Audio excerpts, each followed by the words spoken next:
RCB team ಅಲ್ಲ, ಒಂದು best team. Just 49 ರನ್ಸಿಗೆ all out ಆದ್ರು. ಈ ತರ ಹೇಳೋರು ಖಂಡಿತ ಈ ವಿಡಿಯೋ ನೋಡ್ಲೇಬೇಕು.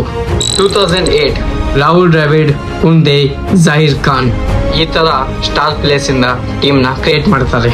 ಆದ್ರೆ ಆ ವರ್ಷ ಟೀಮ್ ಅಲ್ಲಿ ಚಲೋ ಪರ್ಫಾರ್ಮೆನ್ಸ್ ಇಲ್ಲ, ಮತ್ತೆ ಟೇಬಲ್ ಅಲ್ಲಿ 7th ಪ್ಲೇಸ್ ಇರ್ತಾರೆ.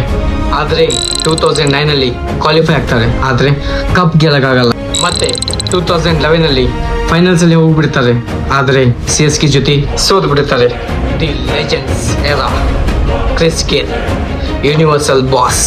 ಮ್ಯಾಚ್ ಅಲ್ಲಿ 175 ರನ್ಸ್ ನ ಹೊಡೆದು ಅನ್ಬ್ರೇಕೇಬಲ್ ರೆಕಾರ್ಡ್ ನ ಸೆಟ್ ಮಾಡಿ ಹಿಸ್ಟ್ರಿ ಕ್ರಿಯೇಟ್ ಮಾಡಿದ್ರು. AB de Villiers mister 360 genius. Match ಸೋಲೋ ಟೈಮ್ ಬಂದ್ರು ಅವರು ಬಂದು ಮ್ಯಾಚ್ ನ ಫಿಕ್ಸ್ ಮಾಡಿ ಕೊಟ್ಟು ಹೋಗ್ಬಿಡ್ತಾರೆ.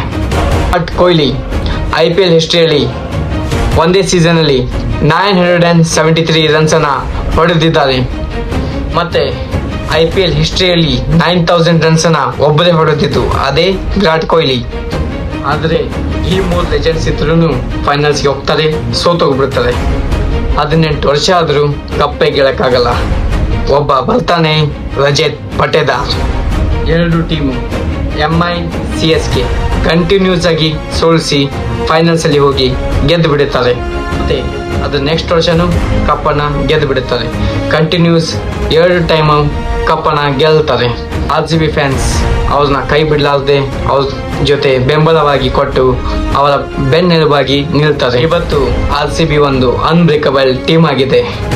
ಈ ತರ ಒಳ್ಳೆ ವಿಡಿಯೋಸ್ ಬೇಕಂದ್ರೆ ನನ್ನ ಚಾನೆಲ್ನ ಫಾಲೋ ಮಾಡಿ ಮತ್ತೆ ಸಪೋರ್ಟ್ ಮಾಡಿ, ನಂಗೂ ಒಂದು ಮೋಟಿವೇಶನ್ ಸಿಗುತ್ತೆ.